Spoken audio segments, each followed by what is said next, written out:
सबैलाई नमस्कार। आज एउटा दुःखद रिपोर्टिङ। आज 2082 जेठ 6 गते झपक्क साँझ पर्दैछ। पूर्वपश्चिम राजमार्गको करिब 5 किलोमिटर दक्षिणमा रहेको धनगढीमाई वाडा नम्बर 2 को धनगाडा गाउँमा आइपुगेका छौँ र धनगाडा गाउँमा श्री पशुपति आदर्श माध्यमिक विद्यालय लाहानका रिटायर्ड प्रधान अध्यापक उहाँको घरमा आज हामी प्रवेश गर्दैछौँ।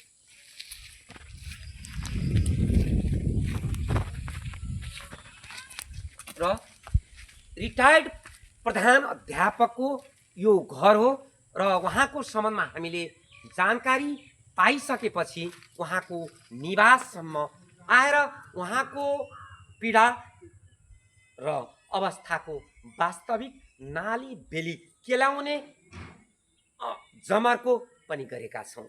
आज हामी प्रवेश गर्छौँ यहाँ।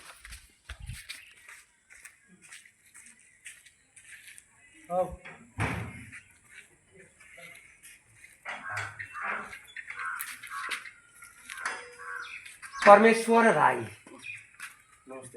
यहाँलाई स्वागत गर्न चाहे। हातमा यसरी पिसाबको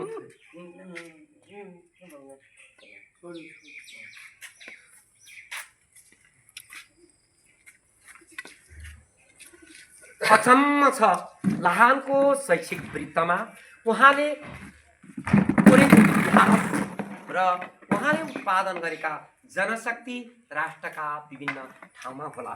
तर आज 2082 जेठ 6 गते उहाँको निवासमा अर्थात् उहाँ बस्ने निवासमा आइसकेपछि उहाँको आँसु थामिएन।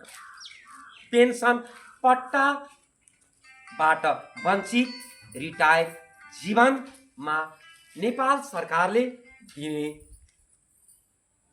निवृत्ति भरणबाट उहाँ वञ्चित हुनुहुन्छ। छोरा साइडमा हुनुहुन्छ। मैले उहाँलाई सोध्छु के छ। हेर्नुहोस्, बुवाको अहिलेसम्म पेन्सन पठाएको छैन होइन। कति वर्ष भयो रिटायर भएको? 4 वर्ष भइसक्यो सर। अहिलेसम्म छैन। अहिलेसम्म भएको छैन। यो हाम्रो घर पनि होइन, मतलब मेरो अङ्कलको घर हो। अनि जबकि बुवाको र अङ्कलको अंशबाट भइसकेको छ। हामी अङ्कल घरमा बसिरहेछौँ। लाहान घर पनि लिलाम भयो सर।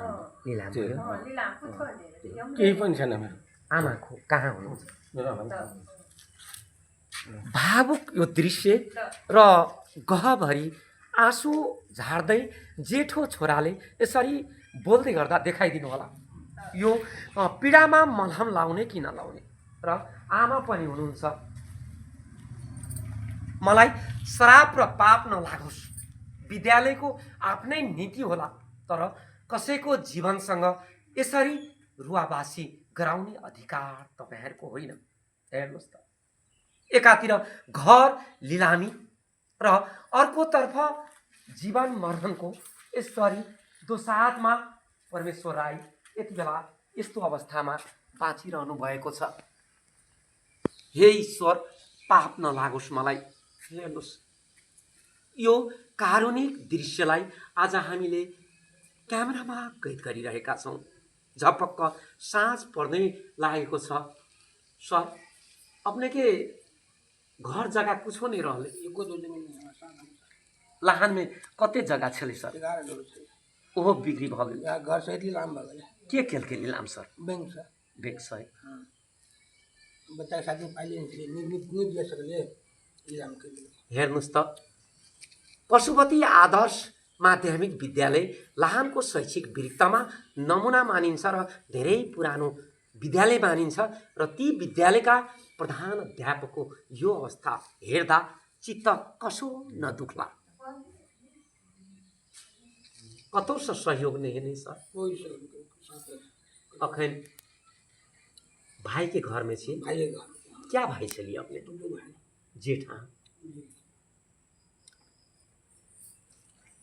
नेपाल सरकारको ऐन र कानुन आफ्नो ठाउँमा होला र म यहाँका प्रशासनिक निकायलाई पनि आग्रह गर्न चाहन्छु।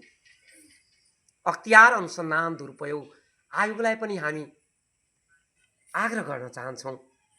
जीवन मरणको दुसाधमा जीवनसँग सङ्घर्ष गर्दै आउनुभएका परमेश्वर राईको पेन्सन पट्टाको निम्ति अब तपाईँ हाम्रो पाइला अगाडि बढ्नु जरुरी छ कि छैन? गहभरि आँसु र गहभरि पीडाका बीचमा उभिएका उहाँको जीवन आजसम्म मलहम लगाउनको निम्ति पो आए। म यस सम्बन्धमा पनि थोरै बुझ्ने प्रयास गर्दछु। सर, अपन एहन अवस्था में क्यों आबै छथिन कि नहीं आबै छथिन? कोही नहीं, ये दुटा सर मात्रै यसले मात्रै लान्छ, दु आदमी, कुनै आदमी मात्र, अरू कोही नहीं। हेड मास्टरले कोही नहीं, रायन चौधरी गइहाल्छ, रायन चौधरी गइहाल्छ, रायन शाह आइहाल्छ, अरू कोही नहीं। सामग्री ड्राइभ कोही नहीं, कोही नहीं। निक रहिए त तब तक आफू दिन में जब तखन चला गए घर पर चले जाए। अगर जो महिंद्रा स्टूडियो हेड मास्टर नहीं, हम हेड मास्टर बने हमने हेड मास्टर बने ये नारा में एको घुरियो नहीं एको घुरियो हाँ क्या आवाज नहीं आया।